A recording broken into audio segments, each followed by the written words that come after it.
wabarakatuh. Perkenalkan, nama saya Aprilia Putri, mahasiswi jurusan Komunikasi Penyiaran Islam Angkatan 2018 Institut Agama Islam Negeri Ponorogo. Video ini saya buat sebagai pengganti UAS mata kuliah Sistem Sosial Budaya Indonesia. Pada kesempatan kali ini saya akan menyampaikan hasil analisa saya terhadap suku Madura. Suku Madura merupakan etnis dengan populasi besar di Indonesia. Mereka berasal dari Pulau Madura dan pulau-pulau di sekitarnya. Asal-usul suku Madura. Secara politis, Madura selama berabad-abad telah menjadi subordinat daerah kekuasaan yang berpusat di Jawa. Sekitar tahun 900 sampai 1500, pulau ini berada di bawah pengaruh kekuasaan kerajaan Hindu Jawa Timur seperti Kediri, Singasari, dan Majapahit. Di antara tahun 1500 dan 1624, para penguasa Madura pada batas tertentu bergantung pada kerajaan-kerajaan Islam di pantai utara Jawa seperti Demak, Gresik, dan Surabaya. Pada tahun 1624, Madura ditaklukkan oleh Mataram. Sesudah itu, pada paruh pertama abad ke-18, Madura berada di bawah kekuasaan kolonial Belanda mulai tahun 1882, mula-mula oleh VOC, kemudian oleh pemerintah Hindia Belanda. Pada saat pembagian provinsi pada tahun 1920-an, Madura menjadi bagian dari Provinsi Jawa Timur.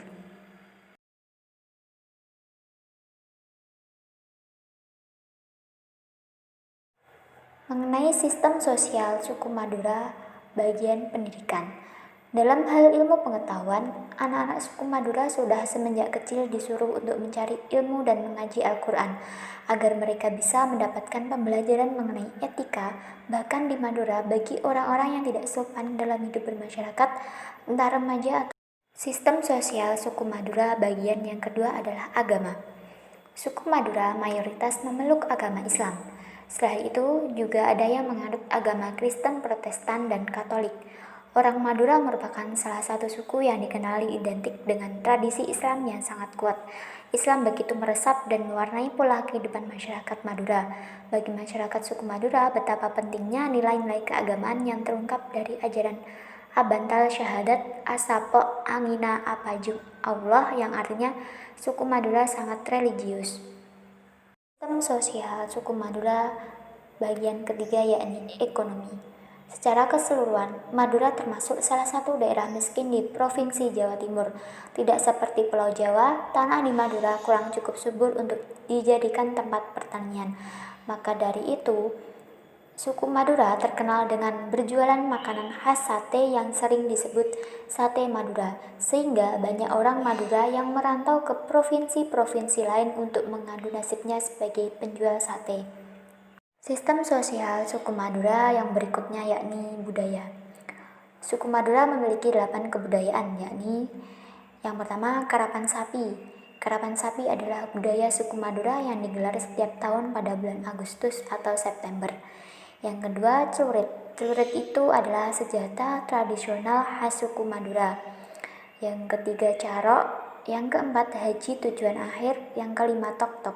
Tok-tok itu adalah tradisi kompetisi aduan sapi.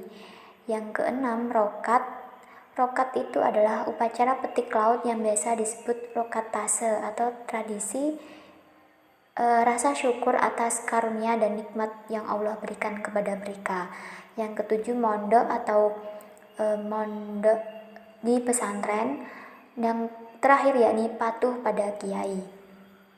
Selanjutnya mengenai sistem budaya di suku Madura. Yang pertama yakni pengetahuan.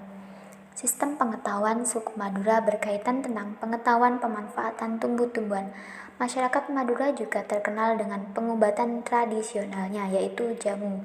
Secara umum, minum jamu yang diracik dari tumbuh-tumbuhan telah menjadi kebiasaan keluarga dan masyarakat suku Madura.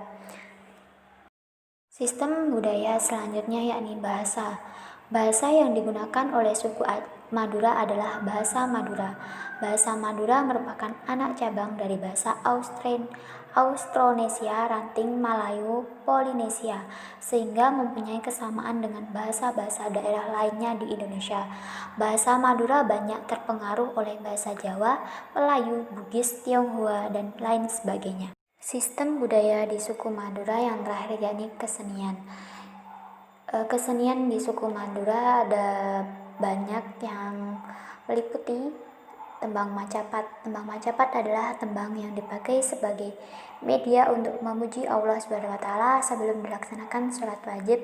Tembang tersebut penuh sentuhan lembut dan membawa kesyahduan jiwa. Yang kedua adalah saronen. Saronen adalah musik sangat serbaguna yang mampu menghadirkan nuansa sesuai dengan kepentingannya. Yang ketiga adalah duplang. Tari duplang merupakan tari yang spesifik, unik, dan langka. Keunikan dari tarian ini disebabkan karena tarian ini merupakan sebuah penggambaran kehidupan seorang wanita desa. Yang keempat yakni karapan sapi.